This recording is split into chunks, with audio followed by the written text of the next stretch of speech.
नमस्कार, आवाज जनता की मध्ये आपले स्वागत आहे। चॅनलला लाईक करा, सबस्क्राईब करा आणि शेअर करा।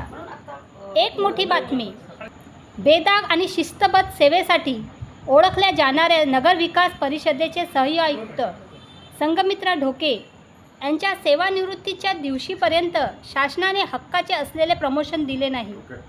त्यांनी आपल्या कारकिर्दीत अनेक प्रश्न सोडवून आपल्या विभागाचे नाव लौकिक केले आहे। धन्यवाद। जी चर्चा आहे डॅशिंग महिला म्हणून तुमच्या कार्यात अशी चर्चा आहे। आज सुखाचा दिवस आहे आणि दुःखाचाही आहे। आज तुमची प्रतिक्रिया कशा प्रकारची राहणार? एकतर आज माझा सेवा पूर्तीचा जरी शेवटचा दिवस असला तरी माझी यानंतर दुसरी इनिंग स्टार्ट होणार आहे। कारण ही फक्त शासकीय सेवेचा भाग झाला, परंतु शासकीय सेवेमध्ये मी माणूस हा केंद्रबिंदू ठेवला होता, परंतु मी एका विभागात काम करत होती, म्हणजे नगरविकास विभाग। पण मला काही युवा वर्गांसाठी काम करायचं आहे, काही महिलांसाठी काम करायचं आहे, अपंगासाठी सुद्धा काम करायचं आहे। त्यासाठी मला उद्यापासून ही एक संधी मिळणार आहे। तर मी माझ्या या सेवापूर्तीच्या दिवसामध्ये असं समजते, आजचा हा माझा म्हणजे शासकीय सेवेचा जरी शेवटचा दिवस असला तरी माझ्यासाठी आता संधीचे जे हे आहे एकदम आकाश खुलं झालं आहे आणि मी तिथे म्हणजे संधी शोधणार आहे। युवकांसाठी काम करण्याची संधी शोधणार आहे, महिलांसाठी काम करण्याची संधी शोधणार आहे, अपंगांसाठी काम करण्याची संधी शोधणार आहे आणि युवकांच्या हाताला काम कसं मिळेल, त्यांच्या ब्रेनला म्हणजे फीड कसं मिळेल याच्यावर मी म्हणजे काम करणार आहे। नक्षलग्रस्त भागामध्ये तुमची नोकरी सेवा किती वर्षापर्यंत राहिली? आणि सोबतच असा प्रश्न आहे की त्या नक्षलग्रस्त भागामध्ये काम करत असताना तुम्हाला काही चॅलेंजिंग राहिलं का?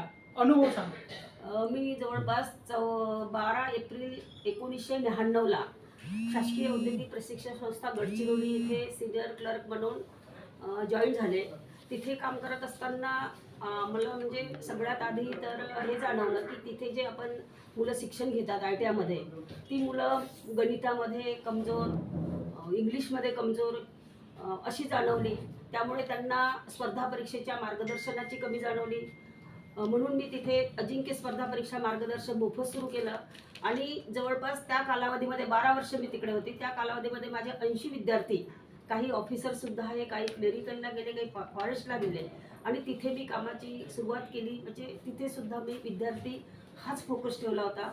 मध्ये एकदा आम्ही गडचिरोली जिल्हा परिषदला माझ्याकडे लेखाधिकारी पदाचा चार्ज होता, तेव्हा आम्ही एका शाळेवर व्हिजिटला जाणार, त्याकडे शाळेपासून सुपरिटेंडेंट असताना तर आम्ही एका जंगलात गेलो। एका जंगलात गेल्यानंतर माझ्यावर जरा म्हणजे गोळी रोखली गेली, परंतु त्यांना मी सांगितलं की एका शाळेमध्ये खूप असा शालेय पोषण आहारचा जो तांदूळ आहे तो वापरला जात नाही आणि त्याचा खूप अशी इलिगल पद्धतीनं साठवणूक होत आहे आणि त्यावर इन्स्पेक्शन करण्यासाठी मी जात आहे असं जेव्हा ते सांगितलं तेव्हा मला त्यांनी सोडून दिलं आणि तुम्ही तुमचं काम करा असं सांगितलं। तर तेव्हापासूनच मला असं वाटतंय की नाही, म्हणजे आपण ज्या पद्धतीनं काम करतो त्या पद्धतीच्या कामाची खरोखर प्रशासनामध्ये सुद्धा गरज आहे आणि समाजामध्ये सुद्धा गरज आहे, संघटनात्मक काम करायचं आहे तिथे सुद्धा गरज आहे। तुमच्या नोकरी दरम्यान तुम्ही किती युवकांना रोजगार दिला?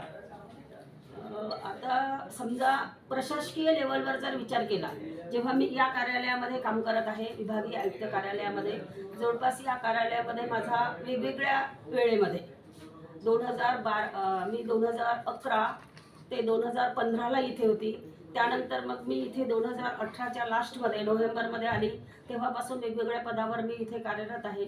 इथे कार्यरत असताना आमच्याकडे नगरविकास विभागाच्या अंतर्गत ज्या नगर परिषदा असतात त्या 1999 पूर्वी सेवेत लागलेले, 1999 ते 2000 पर्यंत सेवेत लागलेले, नंतर ग्रामपंचायत होत्या, ग्रामपंचायत त्या नगरपंचायत झाल्या। जो शासनाचं धोरण होतं तालुका बेसवरच्या जे गावं आहेत ते नगरपंचायत, त्यावेळेसचे जे कर्मचारी होते जे रोजंदारी ते सुद्धा म्हणजे परमनंट करणे होते। याचे एक समिती असते, समितीचे अध्यक्ष विभागीय आयुक्त असतात, परंतु त्या ज्या फाईल असतात त्या आमच्या लेवलवर त्याची हाताळणी करणे असते।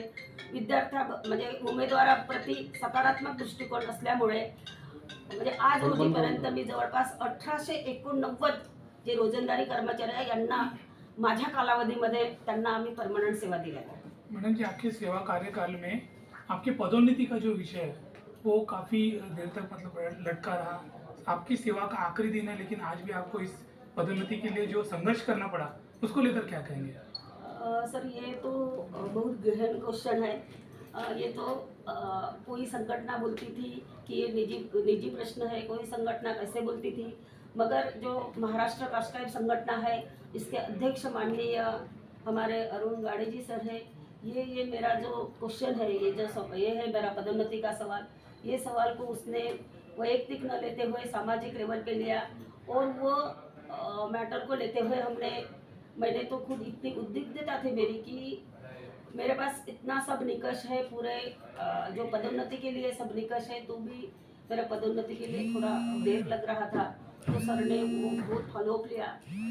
परसों 29 तारीख को 29 जुलाई को वो एक मानव दिनांक मुझे मिल गया है, और आज शाम तक मैं प्रमोशन के लिए राह देख रही है। सरकार सकारात्मक दिख रही है, सकारात्मक लग रही है, तो शाम तक तो राह देखेंगे।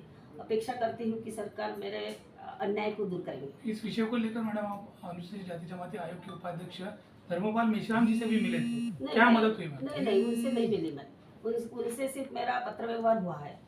मैं तो मेरे साथ ये प्रकरण के लिए जो भी मेरे साथ अभी तक बुरा समर्थन दिया है, ये तो कास्टाई महासंघ ने ज़्यादा समर्थन दिया है, और हमारे कुछ चीफ ऑफिसर्स है, चीफ ऑफिसर संगठन। रिप्लाई क्या मिला मैडम धर्मपाल मेश्राम की तरफ से? रिप्लाई नहीं, कोई रिप्लाई नहीं। मैडम, आप भविष्य में राजनीति में प्रवेश करने की इच्छा रखते हैं क्या? वो तो अभी आने वाला समय बताएगा। मॅडम, जे तरुणी आहे, जे प्रशासकीय सेवेत येण्यात त्यांची इच्छा आहे, अशांना आपण काय हे सल्ला द्याल? मी तर असं म्हणेल की जे पण ग्रामीण भागातले विद्यार्थी असो की शहरातले विद्यार्थी असो, प्रत्येकाने विद्यार्थी दशेमध्ये तर सुरुवातीला आपला फोकस हा अभ्यासावर केला पाहिजे। जसंही त्यांचं डिग्री लेवलचं एज्युकेशन झालं किंवा कौशल्य जर त्यांचे असेल, म्हणजे प्रोफेशनल एज्युकेशन असेल, तरी आपण जे ग्रामीण भागातले जे विद्यार्थी आहे किंवा कुटुंब आहे, हा ग्रामीण भागातील कुटुंब आहे, हा इकॉनॉमिकली स्ट्रॉंग नसतो। त्यामुळे पहिली प्रायोरिटी ही आपली नोकरी असते। समजा आपण नोकरी जर मिळवायची आहे, जर शासनामध्ये जर मिळवायची असेल, तर स्पर्धा परीक्षेचा अभ्यास केल्याशिवाय पर्याय नाही। परंतु ज्यांना उद्योग क्षेत्रामध्ये जायचं आहे त्यांनी मात्र उद्योगावर फोकस करणं आवश्यक आहे। कारण आज रोजी आपण बघतो की शासकीय सेवा जी जाहिराती आहे किंवा काही हा खूप कमी प्रमाणात निघतात, म्हणून जे उर्वरित क्षेत्र आहे, उर्वरित क्षेत्राकडे सुद्धा जे युवक आहे, युवकांनी वळलं पाहिजे। एक आप विभागीय सहायक करना पड़ रहा है, तो जो छोटे लेवल के कनिष्ठ कर्मचारी है उनके साथ प्रशासकीय इसमें किस तरह का बर्ताव होगा, क्या अनुभव है आपका, क्या बताएंगे? ये जो प्रशासकीय जो प्रणाली है, ये प्रशासकीय प्रणाली में ये चलते रहता है। 10-12 साल के बाद आश्वासित प्रगति योजना, उसके बाद 24 साल के बाद आश्वासित प्रगति योजना होती थी, मगर ये जो 7वां वेतन आयोग जब से आया तब से 10 साल के बाद आश्वासित प्रगति योजना, फिर 20 साल के बाद और 30 साल के बाद ये थोड़ा गवर्नमेंट ने किया है। तो उसमें अभी अधिकारी कर्मचारियों को प्रमोशन वगैरह अच्छे से मिल रहा है, मगर कोई प्रकरण में कोई इसमें थोड़ा सा कभी हमारी जो अपन बोलते हैं कि जो लिपिक यानी टाइपिंग मिस्टेक रहती है या कुछ थोड़ी मिस्टेक रहती है, उसमें थोड़ा सा लेंदी चल जाता है। मगर अभी जो अपना सरकार है, माननीय मुख्यमंत्री महोदय ने 100 साल का प्रोग्राम दिया है और 150 साल का प्रोग्राम दिया है। ये 100 साल के प्रोग्राम में और 150 साल के प्रोग्राम में ये जो अभी पदोन्नतियाँ है बहुत जल्दी हो रही है। देव